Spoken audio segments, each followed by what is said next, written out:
República Velha, tá? É uma aula rápida. É uma aula bastante rápida sobre economia da República Velha, né? Sempre lembrando, eu uso o termo República Velha, mas está errado. Vocês teriam que usar, devem preferir usar o termo Primeira República.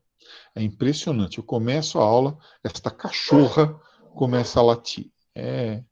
Acho que não sei, é algum tipo de maldição que eu carrego, porque não é possível um ser de quatro patas começar a latir imediatamente na hora que eu começo a aula.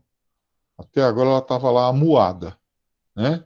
Acho que agora ela bebeu água sanitária e está enlouquecida aqui, latindo para o nada. Mas enfim, são coisas do home office, né? Pois bem, agora então nós vamos compartilhar a tela com vocês, depois desse desabafo, em que eu me interrompi tão bruscamente. E vamos começar então a nossa aulinha sobre esse negócio aí, a economia na República Velha. Então, República Velha, nós já vimos, aula 17, caderno 4, História do Brasil, né?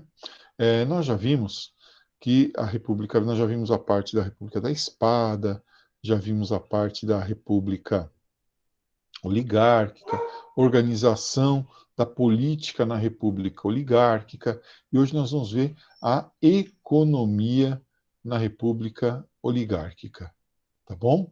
É importante lembrar a base de sustentação de toda a República Velha, né, Primeira República, em termos econômicos, é o café. Café, tá?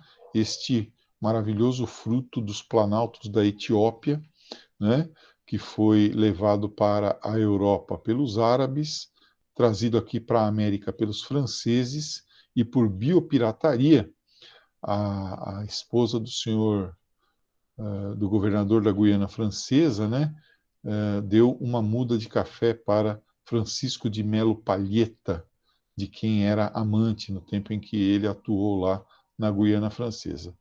Aí o Francisco de Melo Palheta traz o café aqui para o Rio de Janeiro, onde ele morava, né? E começa então a cultivar o café como uma planta decorativa, né? Por causa da flor do cafeiro, que é uma florzinha muito bonitinha, né?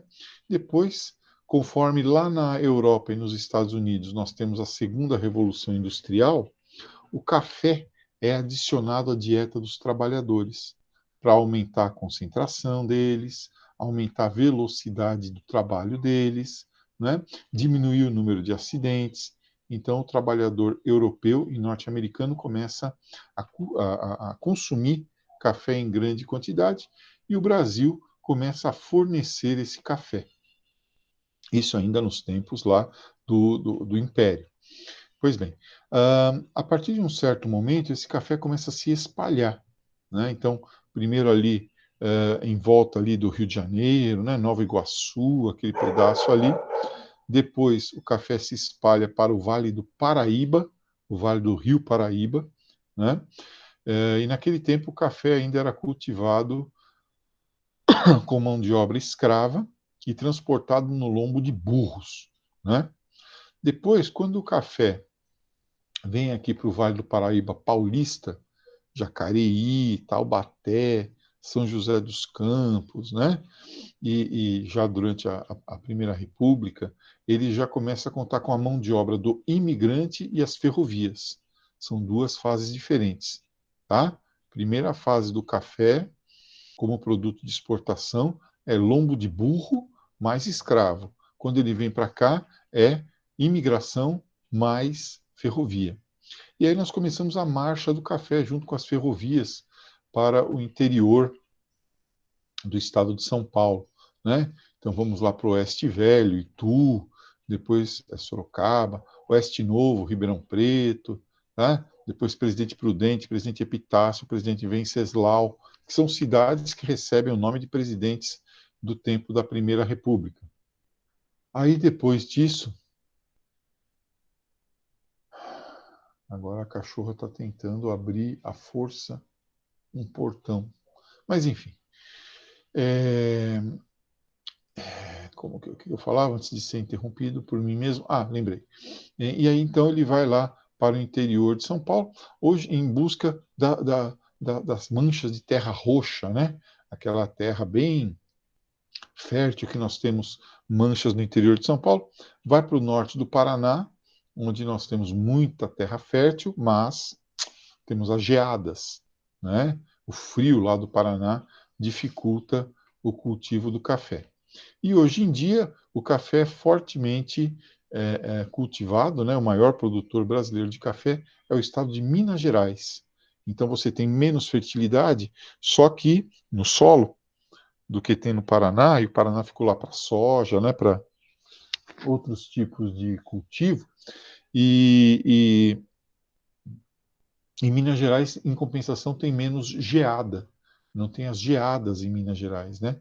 Isso acaba ajudando bastante aí a não perder uma safra inteira em uma noite de geada, né? De congelamento do orvalho. Então, hoje o maior produtor de café é Minas Gerais e o segundo maior produtor, aí sim, vem São Paulo.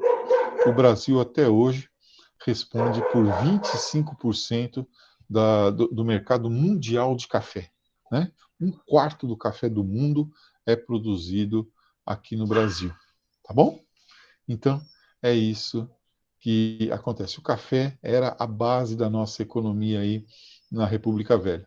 Tivemos outros surtos agrícolas, né, que nós vamos ver daqui a pouco, como, por exemplo, o surto da borracha, o surto do algodão, e tivemos uma tentativa de industrialização, ainda que bastante modesta, né, porque não era do interesse das oligarquias cafeeiras que se desenvolvesse a industrialização aqui. Né? A industrialização ela acaba sendo um pouquinho secundária, né? Só com Getúlio Vargas que a industrialização se torna realmente decisiva no Brasil. Bem, vamos começar então a analisar de uma forma mais detalhada, né? Aqui, ó. O Campos Salles. Então, você se lembra, em termos de economia, a primeira coisinha a lembrar foi aquela política econômica absolutamente desastrosa do Rui Barbosa, o encilhamento. Lembra? Então, o encilhamento, que vem antes do Funding do Campos Salles, o encilhamento começa pela tentativa de industrializar o Brasil e aumentar a quantidade de papel moeda em circulação, diminuindo as exigências para abertura de empresas e aumentando a quantidade de papel moeda através da impressão de papel moeda nos estados. Né? Os estados foram autorizados, alguns estados, né, foram autorizados a emitir moeda. O resultado disso foram empresas fantasmas, né, e inflação por conta do emissionismo, de alguma forma, irresponsável do seu Rui Barbosa, né, de alguns estados. Então, essa política foi um fracasso, inclusive contribuindo para a derrubada do Deodoro da Fonseca. Depois, nós tivemos uma fase muito grande aqui no Brasil de instabilidade, né? Estabilidades políticas lá com Floriano Peixoto, várias revoltas acontecendo, lembra? A revolta da Armada, a revolta federalista, a Guerra de Canudos, revolta da vacina. Bem, isso tudo para sanear, para acalmar, tudo isso custa dinheiro. E o Brasil pedia dinheiro emprestado.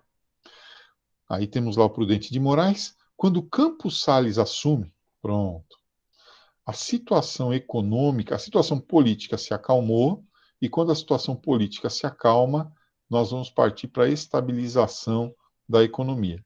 Né? Então, por exemplo, nós estamos vivendo agora aí a etapa da pandemia do Covid-19. Pois bem, quando essa situação passar, vai passar, vai ser a hora de arrumar a casa de novo. Passou a tempestade, vamos arrumar a casa. Né? E aí vem a porrada em cima do povo. Tá? O Campos Salles encontra uma situação no início do governo dele extremamente complicada. Primeiro, que pelo excesso de produção, o café estava se desvalorizando. A cada ano, o café valia menos, tá? E esse café valendo menos acabava fazendo com que a oligarquia cafeira, da qual o próprio Campos Salles fazia parte, perdesse dinheiro. Bem, então isso aqui era alguma coisa que ele teria que resolver. Então, nosso principal produto de exportação estava se desvalorizando. Ninguém mais queria emprestar dinheiro para o Brasil, porque o nosso principal meio de pagamento, as exportações de café, estavam perdendo valor. Ora, dessa maneira, ainda como retrato do emissionismo, né, da emissão de moeda que nós tivemos lá no tempo do Rui Barbosa, havia uma inflação desenfreada, né? Certo? Então, havia lá uma inflação desenfreada, um contínuo aumento geral dos preços na economia. Associado a isso, o governo gastava muito mais do que arrecadava e tentava compensar esses gastos a mais, emitindo mais moeda, o que provocava inflação, e pagando juros elevadíssimos para quem ainda se dispusesse a emprestar dinheiro para o Brasil. Bem, diante desse quadro calamitoso, o Campos Salles opta por uma saída absolutamente ortodoxa, quer dizer, dentro ali das regras do jogo da economia clássica, né?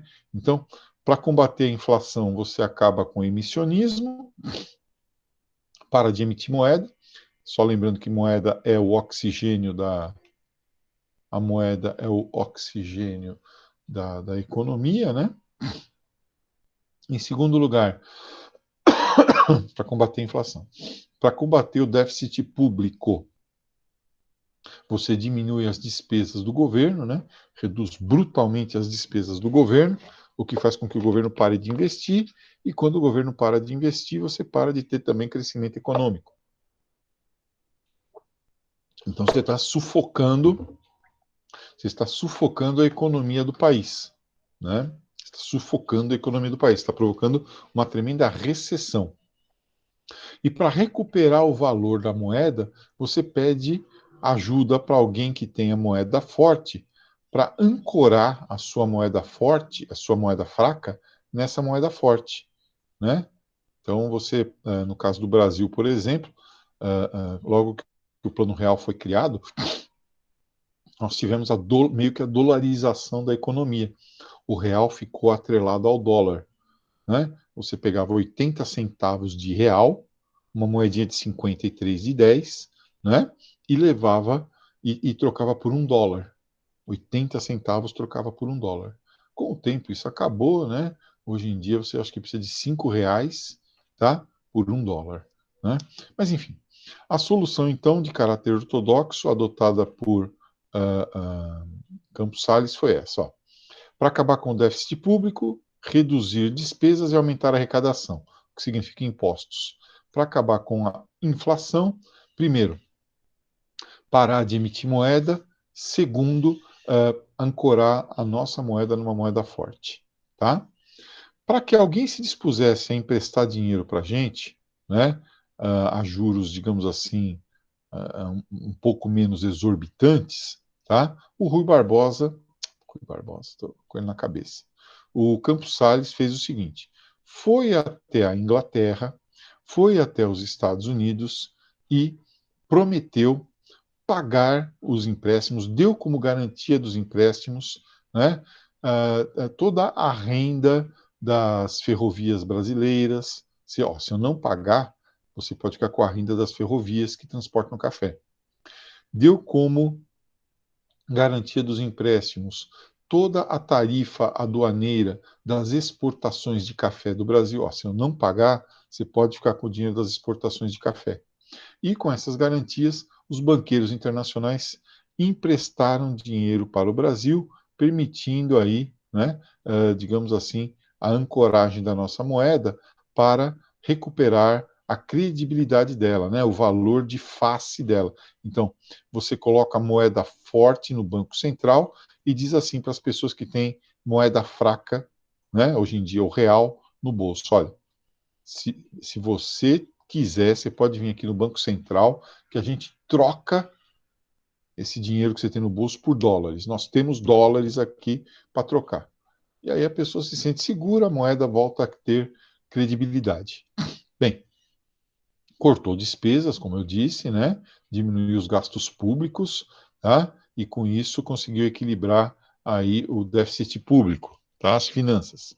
Diminuiu a emissão de moedas e passou a, para ajudar na recuperação da economia do governo, passou a aumentar os impostos. Como que ele aumentou os impostos? Ele criou uns selos que as pessoas tinham que comprar para pôr na mercadoria, para essa mercadoria poder circular, né? E esse selo quem vendia então era o governo, tá? É uma forma de aumentar impostos pela venda de selos.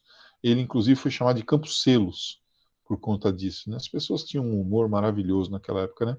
O Prudente de Moraes, o presidente anterior, foi chamado de Prudente demais. O Campos Salles foi chamado de Campos Selos, né? Então, ele aumenta os impostos através da emissão desses selos. De fato, ele consegue resolver o problema da nossa economia. Ele é cumprimentado pelos banqueiros internacionais, e no final do governo dele, quando o trem em que eles não viajavam de avião ainda, né? Quando o trem dele estava passando pelo, pelos subúrbios lá do Rio de Janeiro, ao invés das pessoas aplaudirem o trem que o presidente estava passando, depois desse quadro recessivo de desemprego, etc., né, o trem dele foi apedrejado. Apedrejado. Tá? Funding Loan, caixa de compensação. Então, se você fosse com o seu dinheiro, tinha dinheiro lá no caixa para você trocar por moeda forte. Naquele tempo, a libra, né? Que era a moeda dos ingleses, é a moeda dos ingleses. Ok? Então, aplaudido pelos banqueiros, apedrejado pelo povo, esse foi o plano de finanças aí, né? O programa econômico de Campos Salles. Tá? Bem, tá aqui o que aconteceu, né? Caiu a inflação, equilibrou as contas públicas, mas houve um desemprego absurdo, as pessoas tiveram que conviver com uma recessão, com uma queda geral da atividade econômica. Tá? Então, por isso, eu repito, cumprimentado pelos banqueiros, apedrejado pelo povo. Parece que é a sina de todo presidente brasileiro, de todo ministro da Fazenda brasileiro. Prosseguindo, então, ainda nos tempos de Campos Salles, aquele da política dos governadores, né? Depois nós vamos ter o Convênio de Taubaté. Então, Campos Salles, lembra dele? Na economia, nós temos, de um lado, a política de valorização do café e o Funding Loan. E, de outro lado, a política dos governadores, né? Politicamente falando. Bem, aqui o problema da superprodução de café, né? Ao qual eu me referi aqui atrás. Ó. Agora há pouco eu falei sobre isso. Ó, né? Muito café sendo produzido. O que fazer então? Como quem estava no poder dentro do sistema do café com leite que nós já vimos aí eram os cafeicultores e eles faziam o Estado brasileiro trabalhar para eles, eles fazem o seguinte: em 1906, esses produtores de café se reúnem nas cidades do Vale do Paraíba, naquela época, é um dos grandes centros cafeeiros do Brasil, né? Hoje em dia, Taubaté é uma cidade bonitinha, né? Você vai até Taubaté, você vê lá o sítio do Monteiro Lobato, né? Mas naquele tempo, Taubaté era uma cidade extraordinária, né? Inclusive, Monteiro Lobato, na infância dele, conviveu com a grandeza de Taubaté, com a grandeza das cidades, né, cafeicultoras do Vale do Paraíba. Por isso que Monteiro Lobato, já na idade adulta, quando relembra aquelas cidades, e percebe que aquelas cidades por onde o café passou acabaram ficando miseráveis, né? Ele chama essas cidades de cidades mortas e escreve um livro, né? As cidades mortas, se referindo às cidades que o café deixou para trás. Bem, então havia um problema que era o excesso de produção. Numa economia normal, se eu sei que eu estou produzindo demais de um produto e que esse produto está desvalorizando por excesso de produção, eu passo a plantar menos.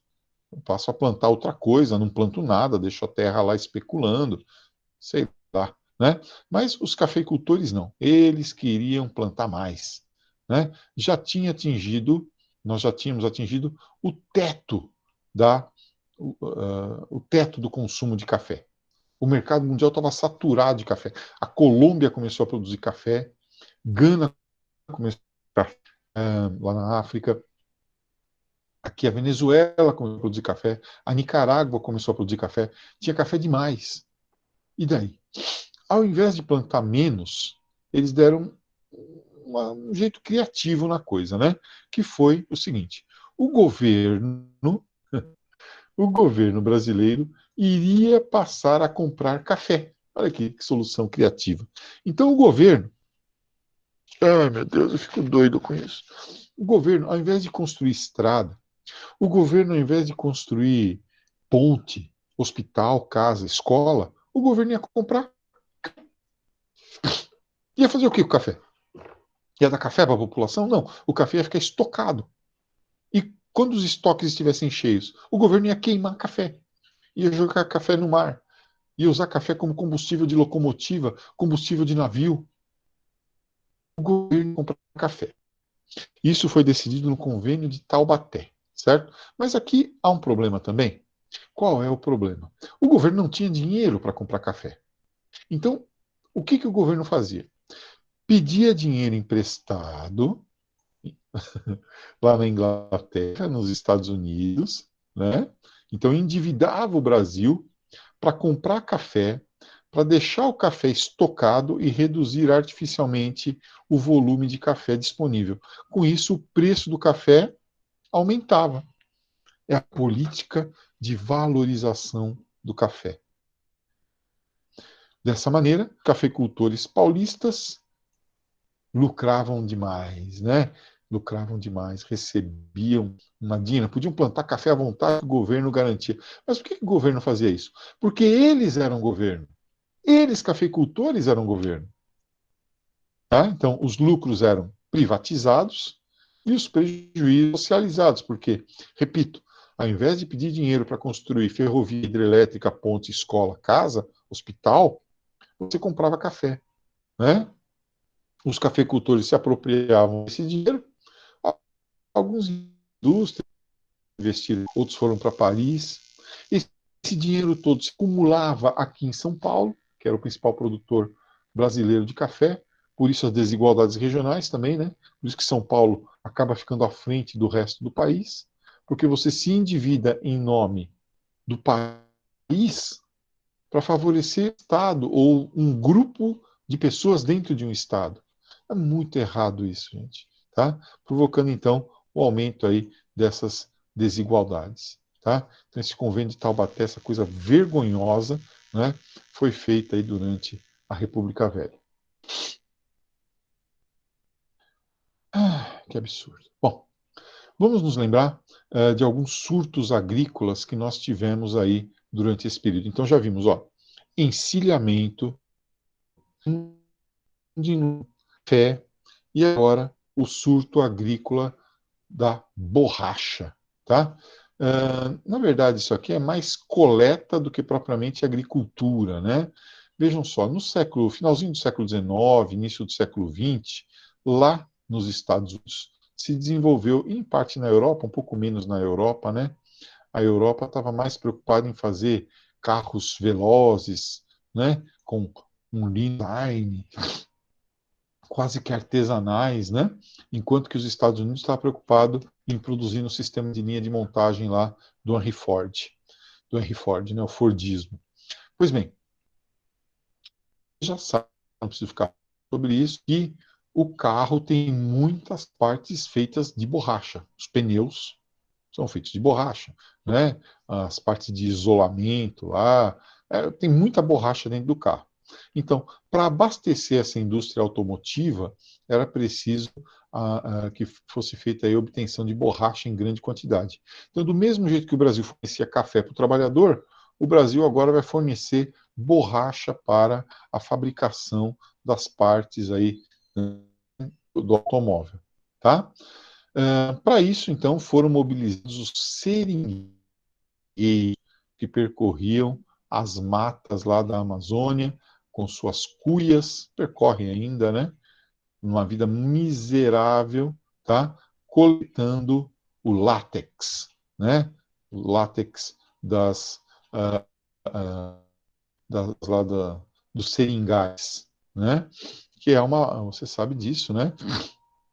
A seringueira, ela é uma planta nativa da Amazônia, né? Então eles passavam lá coletando esse látex. Durante o dia você passa, você raspa o seringueira com a cuia e aquilo ali fica gotejando. Depois, no final do dia, você volta recolhendo aquele látex, vai para casa e defuma aquilo ali, faz uma borrachona gigante, né? E tudo isso é vendido para o dono do seringal, né? O seringalista, que é o cara que se encarrega depois de a comercialização desse látex, tá? Hoje em dia, o estado de São Paulo é o maior produtor de látex do Brasil. Né? O látex hoje, que é utilizado na fabricação de luvas cirúrgicas,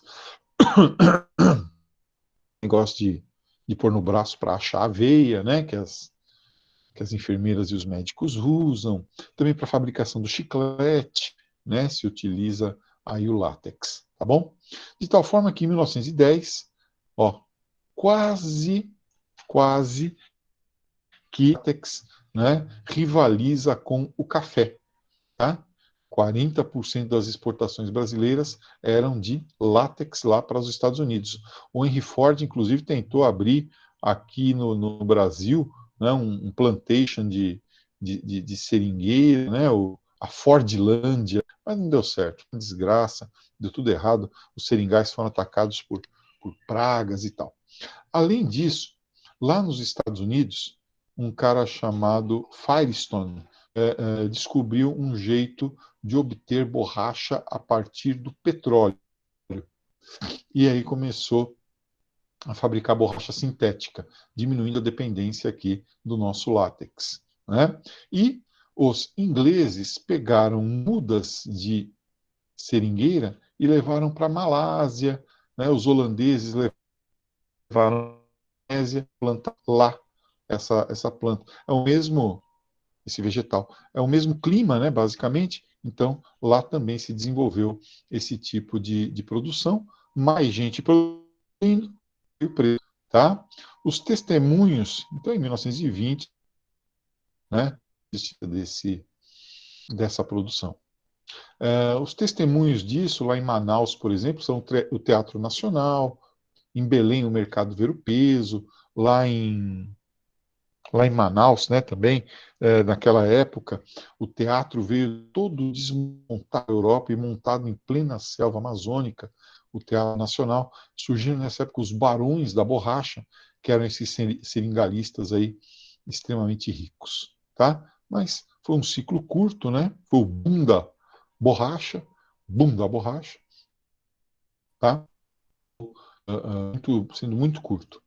Bem, outra planta de origem amazônica, mas que foi desenvolvida a agricultura por sombreamento na região do sul da Bahia, né, Itabuna e Ilhéus, é o cacau. Né? O cacau, com o surgimento da indústria lá na Europa e nos Estados Unidos, se valorizou muito, principalmente durante a Primeira Guerra Mundial. Né? O chocolate em pó, etc. Então, nós vamos ter o desenvolvimento aí dessa indústria. Lá no sul da Bahia, surgindo os barões do cacau, fotografar, acendendo charuto com dinheiro. Eles queimavam lá o dinheiro e acendiam o charuto com dinheiro. É coisa de país pobre, né? Bem, esse daqui foi outro surto bem curtinho, né? Por quê?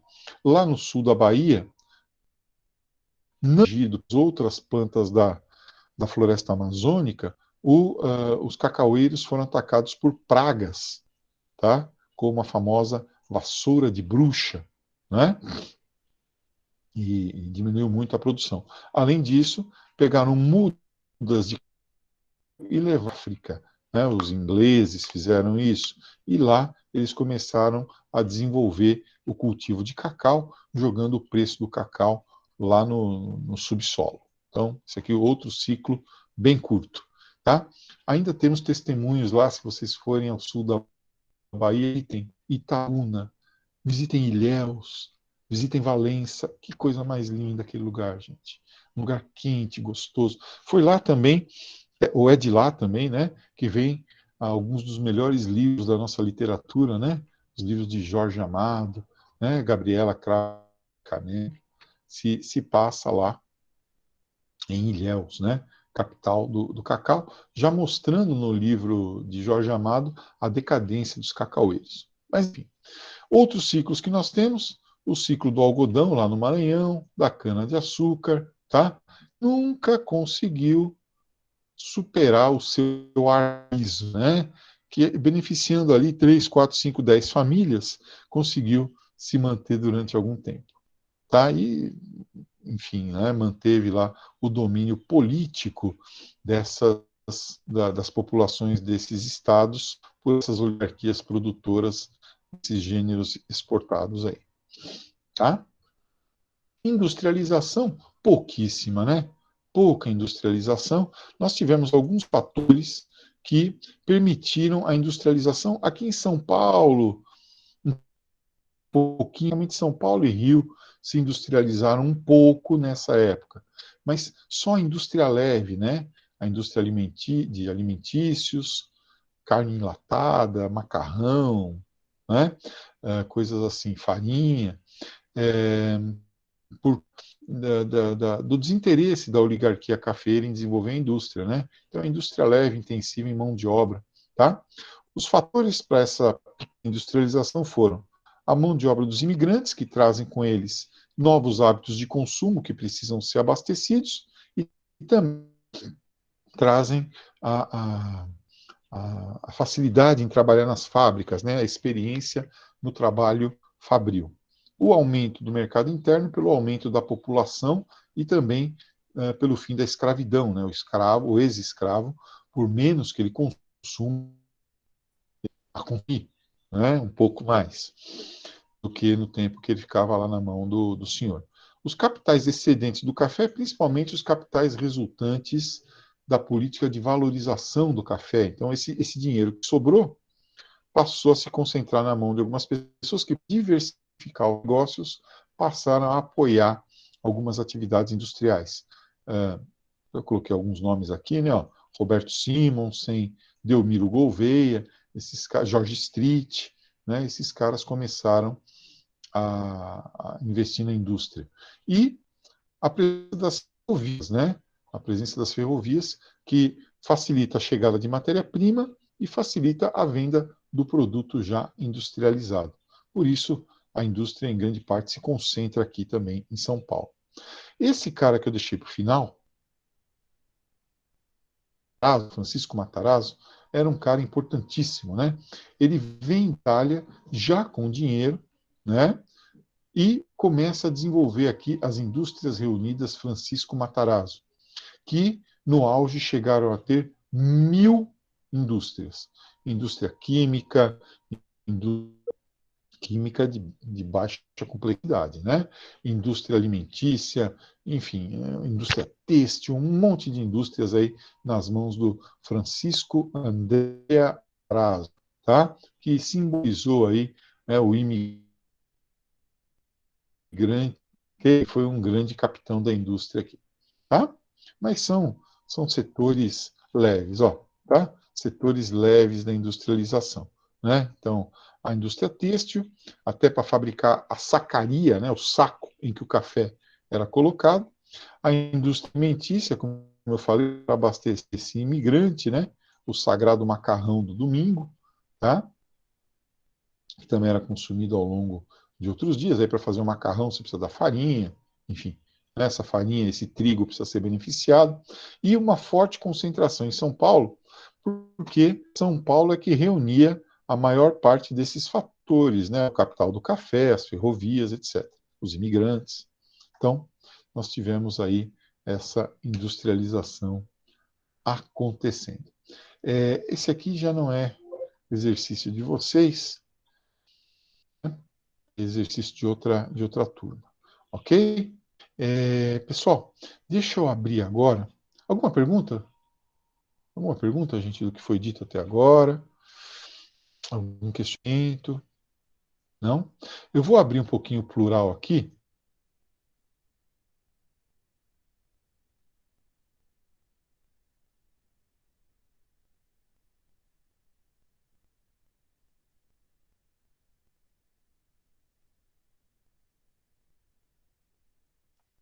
O professor caiu. Eu tô achando que ele fechou a aba para abrir o plural. Aí ele fechou a gravação. Vai abrir o plural, mas né? Ah, ele voltou. Ele voltou. O professor está Professor, mutado. Pronto, já voltei. Todos me viram? Tudo sim, bem. sim. É que eu saí Sim. para poder abrir um pouquinho o, aqui o livro do plural, tá? Só um minutinho. Nós já vamos repartir a tela com vocês, tá? Não, cacete, fiz merda. Cadernos digitais. Só um minutinho que a gente já vai dar conta de tudo isso aqui.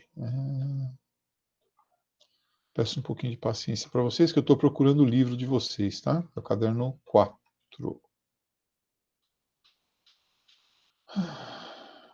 Não, tá aqui, ó. Caderno 4 de História, né? Deixa eu ver se eu acho ele aqui. Apostila 3, caderno 4. Não, mas eu quero a versão do professor. 1, 2, 3, caderno 4 de História, Geografia. Caderno 1, 2, 3. Pronto, caderno 4 de História. Vamos lá.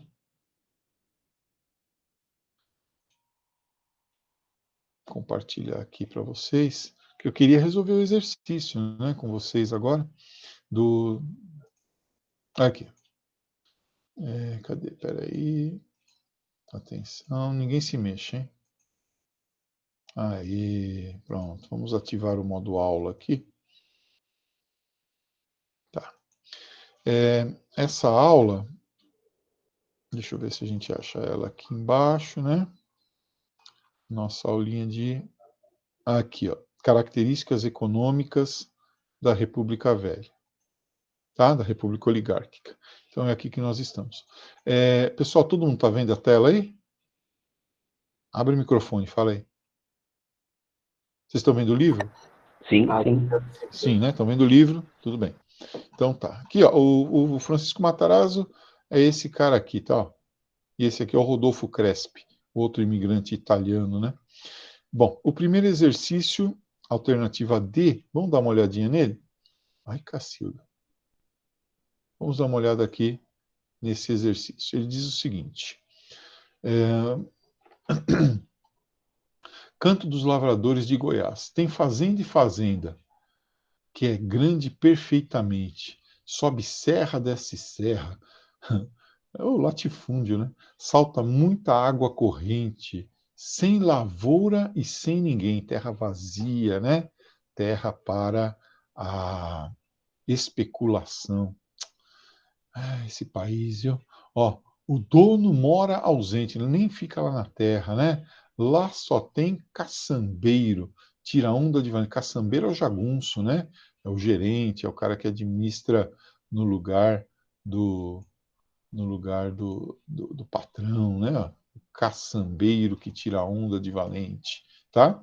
Isso é que é grande barreira, que está na nossa frente, tem muita gente sem terra, tem muita terra sem gente, né? Isso aqui é lá em Goiás, né? Veja que absurdo, isso aqui faz tempo, hein? No canto registrado pela cultura popular, a característica do mundo rural brasileiro do século XX, destacada, é a manutenção da concentração fundiária, né? Ó, então, a manutenção do latifúndio, um dos nossos grandes, como eu diria, um dos nossos grandes males, né, pessoal? O latifúndio, tá? Então, alternativa D nessa daí. tá? E não é só lá em Goiás, né? Em outros lugares também. Bom, segunda questão diz assim, ó. As secas e o apelo econômico da borracha, então, é uma questão que está se referindo ao ciclo da borracha, né? Professor, o que a seca tem a ver com isso? Olha, o pessoal do Nordeste ia lá para a Amazônia para trabalhar na exploração de borracha, né? Produto que no final do século XIX alcançava preços altos no mercado internacional por conta da indústria automobilística, motivaram a movimentação de massas humanas oriundas do Nordeste. Então, o Nordeste é sempre a nossa grande reserva de mão de obra para o Acre. Inclusive, nós compramos o Acre por causa da borracha. Acabou o ciclo da borracha e nós ficamos com o Acre. Bom, entretanto, até o início do século XX, essa região pertencia à Bolívia. Ó, o Acre, vocês se lembram, né? Pertencia à Bolívia e os brasileiros, comandados por Plácido de Castro, foram lá. Quase que nós tivemos a Guerra da Borracha, né? Aí nós compramos o Acre da Bolívia e ficou tudo certo. Embora a maioria da sua população fosse brasileira e não obedecesse às autoridades bolivianas. Para reagir à presença, mais ou menos que nem os americanos fizeram lá no México, né? Para reagir à presença brasileira, o governo de La Paz, né, La Paz, capital da Bolívia, a capital mais alta do Brasil, ou a capital mais alta do mundo, né? La Paz, dizem que lá o avião ele não pousa, ele só breca, né? Quando ele chega. Bom, negociou o arrendamento da região a uma entidade internacional, o Bolivian Syndicate. Olha só o governo de La Paz o que fez. Arrendou para os americanos a exploração da borracha, tá?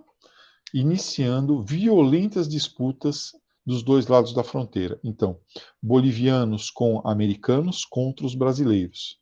O conflito terminou em 1903 com a assinatura do Tratado de Petrópolis, isso é importante, né? Que permitiu a compra do Acre por 2 milhões de libras esterlinas, mais a construção de uma ferrovia, né? A ferrovia Madeira-Mamoré, que ligava nada a lugar nenhum, um morto para cada dormente assentado, uma ferrovia que hoje já foi invadida pela selva, né? Aliás, faz tempo foi invadida pela selva. Bem, compreendendo o contexto em que os fatos apresentados, em que ocorreram os fatos apresentados, o Acre tornou-se parte do território nacional brasileiro devido aqui, ó, a emigração naquele momento, porque eles saíam do Brasil e iam para a Bolívia, né? Então eles emigravam do Brasil para a Bolívia, tá? Para explorar os seringais, para poder exportar essa borracha para a indústria automotiva norte-americana, por isso alternativa C. Tá bom? Tem mais coisas aqui? Não.